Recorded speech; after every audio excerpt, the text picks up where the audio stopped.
Okay,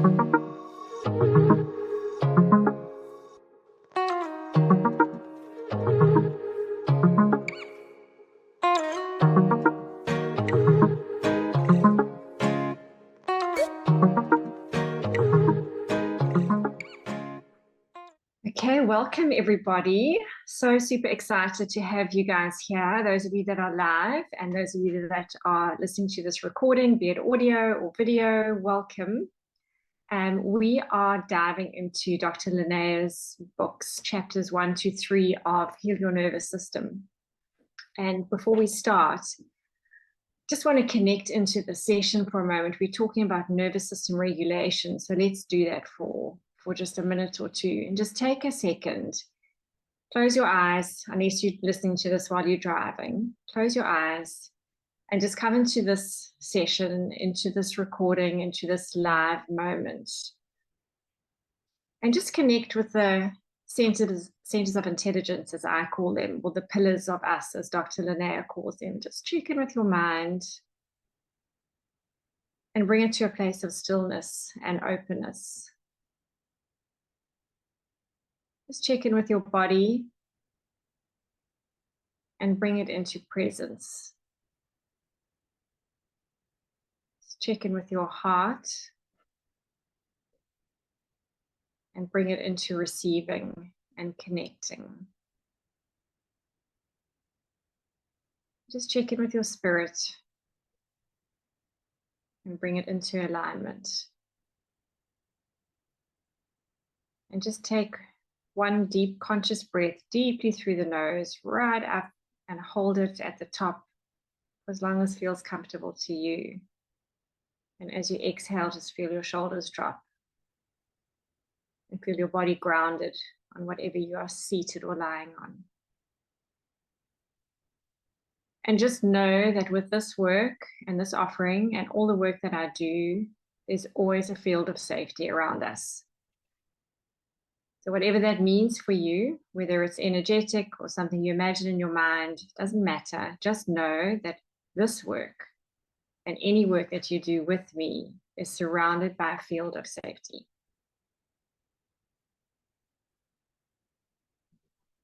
Right. So this book has been made such an impact on me. And I know from the feedback that I've had with lots of people that are studying it with me, it has on them as well. So before we dive in, I just want to give those of you who don't know me a little bit of an introduction. I do consulting, mentoring, coaching, training. I do that with a lot of people with high needs and complex situations, and also just people looking to expand themselves and know their essence. And the work that I do has got a trauma lens to it. So I consider the nervous system at all times. And so this is why I'm so excited about this book, because I think Dr. Lineas, in 15 years of me studying the nervous system, it's the first time I've seen somebody make this information quite as accessible as she's making it to us, which is just incredible. So my nervous system journey started when I did an immersion week with Dr. Dan Siegel in LA in 2015. In fact, I started getting interested in about 2011. And then it was all about, my understanding was about integrating the brain, bringing the brain into a state where all the parts were balanced. And when we had an integrated brain, that was the best version of ourselves. And he is the founder of interpersonal neurobiology, which is a very fancy word for saying the science of connection, which is basically how your nervous system dances with mine. So it's about connection and relationship and how the nervous system impacts that, how we communicate, how we express, and how that flows and interchange exists. So that's been a huge source of study and interest to me, as has psychoneuroimmunology, which is basically psycho, the mind, neuro, the nervous system, on the immune system. And the science on that has just exploded over the last few years. And this I've seen play out in my own life with a 20-year health journey.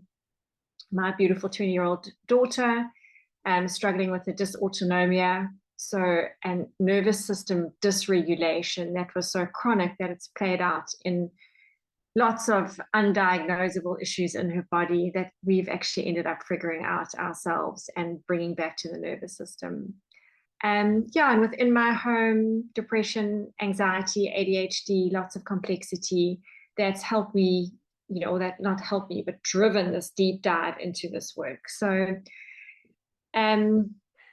Dr. Lineas has made this information accessible, and I think my gratitude goes to her. I've had a bit of communication with her on Instagram, and she's just such a wonderful, passionate woman. So what is nervous system dysregulation? How does that show up for us? I think just to understand dysregulation, it's really about when our communication of our nervous system is compromised. So understanding our nervous system is communicating with everything in our body. It's communicating with people around us. It is our communication network. And the dysregulation means that communication is compromised. So instructions are compromised and the expression is compromised. So that affects our psychosocial, emotional, physical beings. And that's why so much of what we deal with in our lives can be tied back to the nervous system, whether it's a conflict with somebody that we can't resolve because nervous systems are dysregulated, or it's a health issue that's manifesting in our body because nervous systems are dysregulated.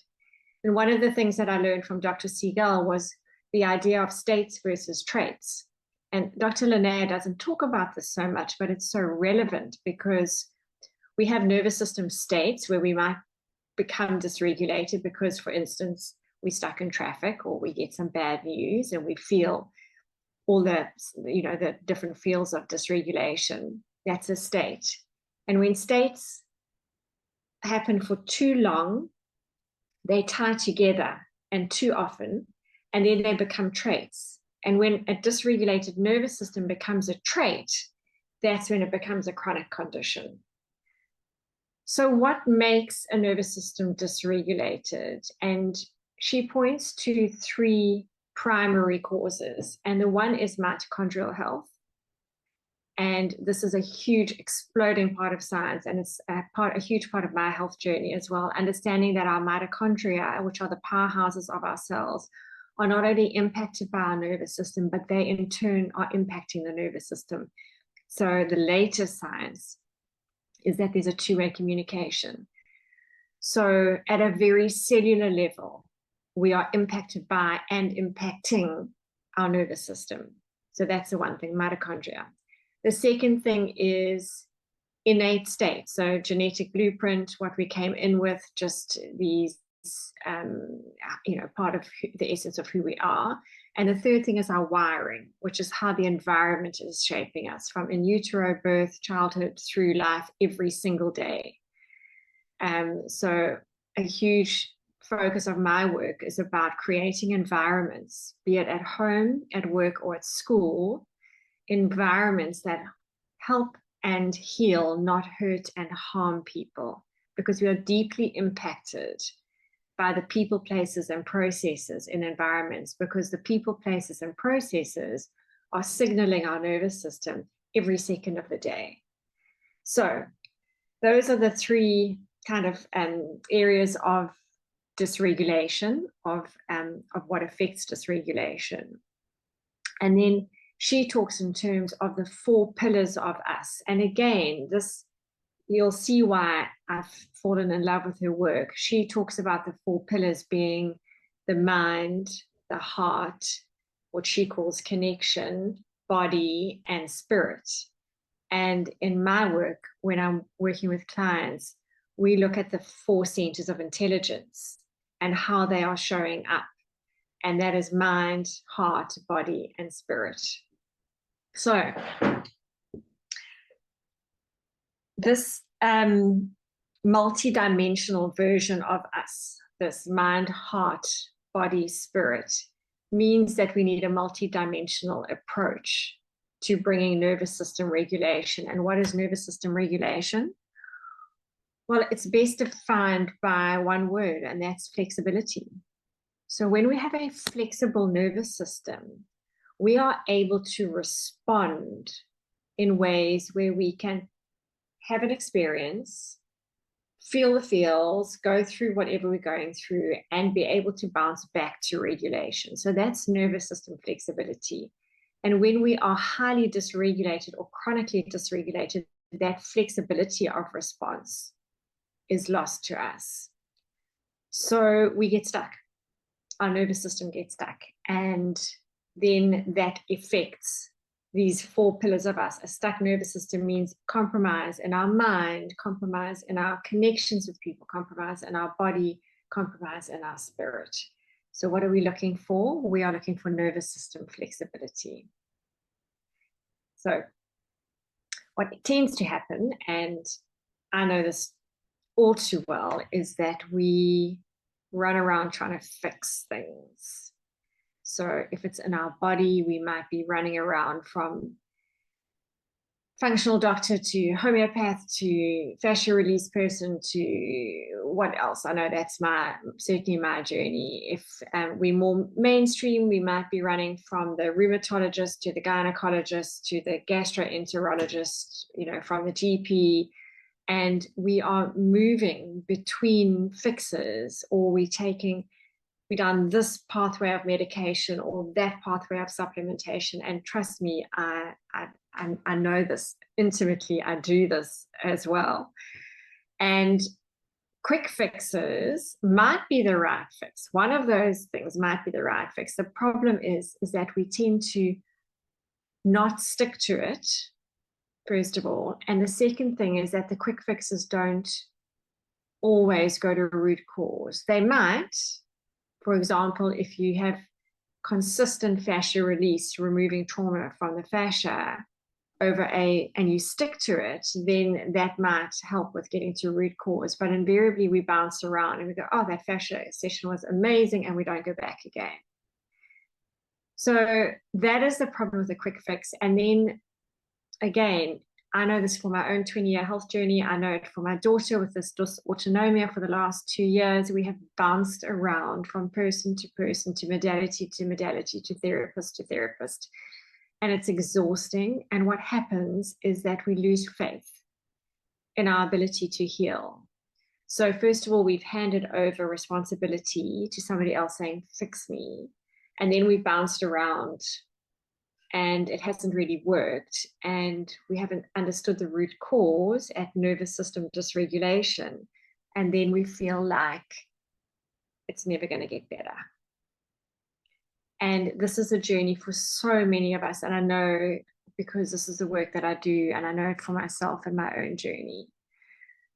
So in the book Heal Your Nervous System, Dr. Lineas talks about a 5-stage plan, and this is what we'll get into in subsequent videos and audios. Again, completely aligned with my work, where the model of my work is know yourself, grow yourself, show yourself. So know yourself, self-awareness, grow yourself, self-development, show yourself, self-expression. And her 5-stage growth plan is awareness, regulation, restoration, connection, and expansion. So awareness, know yourself, regulation and restoration, grow yourself, connection and expansion, show yourself. So our work just literally parallels or intersects again. And within these 5 stages of nervous system re-regulation, we become our own best healer. So when we learn these tools, we don't have to take ourselves to somebody else to always have to fix us. In fact, I just pulled the one quote aside, which I love this. I'm going to read it to you for a second. You are the best person to lead your healing journey. When you take control of your healing journey, you regain a sense of agency and autonomy. Isn't that beautiful and something to aspire to? So I talk a lot about, again, the parallels of her work and my work of project manage your life, project manage your health. You are the CEO of your own well-being. I should say CEH, your Chief Executive Healer. So when we project manage our health for ourselves, we mobilize the resources and we pull it in, and we regain autonomy and control, and we know where we want to go, and we know the path that we're on, and we stick to it, and we move forward. And that is us in the driver's seat of our own lives, which again in itself has this energy about it. It just creates within us excitement and a faith and everything that comes with empowerment, because we can do this. We can do this, and this book is a roadmap there. So what are, in terms of this re-regulation pathway, Dr. Lineas is very, very focused on the highly sensitive nervous system. And again, what a beautiful understanding that not everybody's going to experience stress, and a lot of people are going to experience trauma in their lives, but not everybody's going to experience stress and trauma with a highly sensitive nervous system. So what does that mean to have a highly sensitive nervous system? It means that the intensity and the duration of dysregulation is just deeper than it for some people than it is for others. So there's a sensitivity continuum. And again, important for us, for our mental well-being, for our own nervous system regulation, to not see ourselves as stuck. There's a term, HSP, highly sensitive people. It was coined in the 90s. And it's very rich in its gifting to us of understanding that some people has sensitive nervous systems, but we don't want to run through life going, I'm an HSP, I'm a highly sensitive person, and boxing ourselves there, because while we may be inclined to be sensitive, there is a continuum of sensitivity. So we don't have to be stuck at the high level of the continuum for the rest of our lives. We can move within that continuum. However, being a highly sensitive person or having a highly sensitive nervous system is also an incredible gift. So there's costs and benefits, pros and cons to it. I'll give you just an example of that. My son, who struggles with a very highly sensitive nervous system, struggles with ADHD, anxiety, depression. He's in motor racing, so he's a race car driver, and part of the brilliance of his driving is that his nervous system is so sensitive. So when you're looking for hundredths of a second or tenths of a second, you've got to feel so much of what's going on with the car and where you are on the track. And he wouldn't be the driver he is without a highly attuned nervous system. And there's other gifting that I'm sure you guys can relate to. If you want to pop it in the chat, please do so, of ways that perhaps being highly sensitive has benefited you. There's things like appreciation of beauty, the ability to empathize and attune deeply, connection, detail orientation, picking up nuance, which is both, a lot of those things have got the light and dark to them, because we talk about empathy fatigue and compassion fatigue and needing to have boundaries. So being empathetic, for example, also has a cost on our nervous system. But this is part of the growing, is learning to manage this and learning to take the benefits of a highly sensitive, highly attuned nervous system and maximize the benefits and minimize the downside. The downside obviously being easily overwhelmed, easily stressed, having less nervous system flexibility. So we want to take that sensitivity and really gift it to ourselves and to the world. And just to understand that within that gifting of a highly sensitive nervous system means, while yes, there can be more susceptibility to damage, if you like, to ill health, to struggles through sensitive nervous systems, there's also a far greater responsivity to the right initiatives and steps when the nervous system is sensitive. So although it can be knocked off kilter easily, it can also come back to center far more easily because of that same sensitivity. And then just a final point before we close on these chapters 1, 2, 3 is that awareness that our sensitivity, we've already mentioned, is a continuum, but I don't know if you've noticed your sensitivity change through the day, through the week, certain times of the month, certain phases of our life. Sensitivity changes, and to bring that deep awareness into that and where we are at, for example, at certain times of the month, especially for women, and to be honoring of where our nervous system is at a particular stage or phase, be it minutes in a day or years in our life. But I want to just finish with that deep gratitude for the gifting of a sensitive nervous system, and huge excitement to walk this journey further of how do we build the robustness and the resilience of a sensitive nervous system and enhance the magnificence of it. So until next time, where we get to, I think it's chapters 4 to 6, I'm going to sign off and look forward to chatting to you on all the different platforms. Bye.